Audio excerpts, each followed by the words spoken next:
नमस्कार. एकादश स्थानी असलेला केतू जर शुभ राशीत असेल तर अकल्पितपणे लाभ करून देणारा असतो. अशी व्यक्ती भाग्यवान, विद्यासंपन्न व सुंदर व चांगली वस्त्रे घालणारी असते. सार्वजनिक क्षेत्रे, लेखन, कला, उद्योगधंदे यांमध्ये यांना खूप चांगले यश मिळते. यांना संग्रह करण्याची खूप आवड असते व सट्टा, लॉटरी, शर्यत, पत्ते यांमधून पैसे मिळवण्याची खूप सुद्धा आवड असते.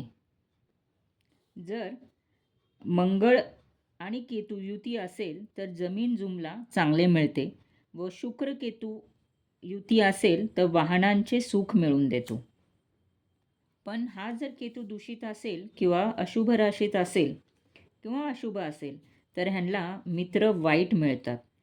बॅड हॅबिट्स म्हणजे सट्टा, जुगार ह्यासारख्या गोष्टींमध्ये फसून ह्यांचे खूप नुकसान होते व संतती सौख्यसुद्धा कमी मिळते. अशा व्यक्तींनी संत सेवा करणे खूप फायदेशीर ठरते.